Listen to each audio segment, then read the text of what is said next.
Hey, what's up? Zach here. And recently I've been getting a lot of questions in my DMs and YouTube comments on what are the best shoes for hardcourt sliding, how do you slide on a hardcourt, what does it do to your feet, and how do the pros do it so easily? So I found a few clips on Instagram and I figured we'd check them out together to answer all these questions.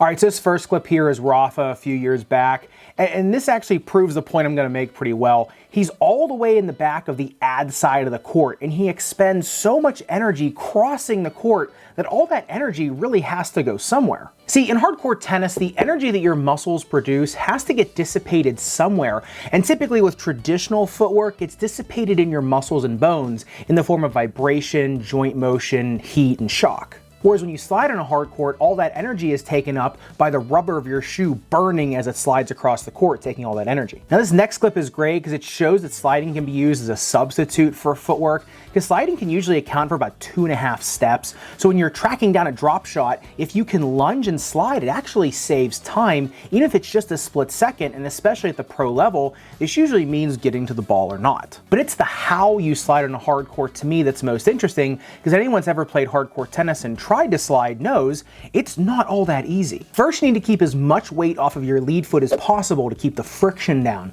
The next thing is you need to keep your body weight centered so you stay balanced while you're in the slide. Now, in terms of where you need a lot of muscle strength to be able to slide and get yourself out of a slide, I think number one and most important are the flexors of your toes, because when you finally catch and you finally stop, you need to be able to push down on that big toe and pivot the other direction. So doing towel curls to kind of strengthen up your toe flexors is a huge win for that. The next thing is you need to have a lot of flexibility in the muscles on the inside of your leg and a lot of strength of the muscles on the outside of your leg, because number one, you need to be able to start pivoting inward as you slide, and that muscle needs to be able to stretch, and the muscles on the outside of your leg, or the perineal muscle group, needs to be strong enough so your foot doesn't roll over. So it really is kind of a balancing act between the inside of your foot and on the outside of your foot, as well as right here in the toes. But the most important technical element of sliding on a hardcourt is that you actually have to need to slide. You have to have enough inertia moving forward to necessitate all that energy being dissipated as heat as you slide along the court.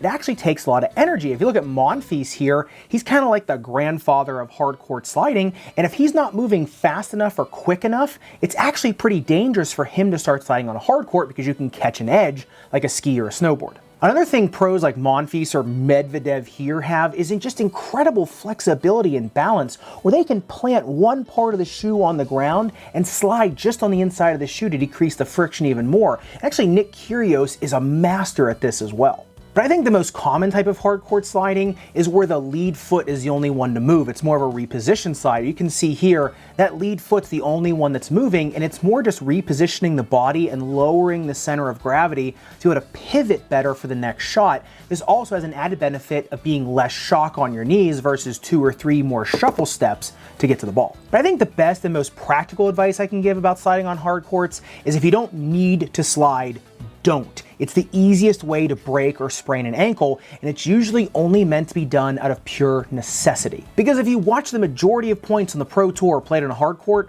there's not that much sliding going on because it's not usually the most efficient style of footwork, except in the instances I've laid out. And I'd say right now the best shoes for hardcourt sliding in no particular order, something like Vapor Cage 4, Head Sprint Pro is probably the best one out there just for pure sliding, Babolat Jet Mach 3, Nike Vapor Pro, Asics Court FF2, or the Gel Resolution 8. And if you want to learn more about how the latest tennis shoe technology affects your game, make sure you click into this playlist up above and subscribe down below.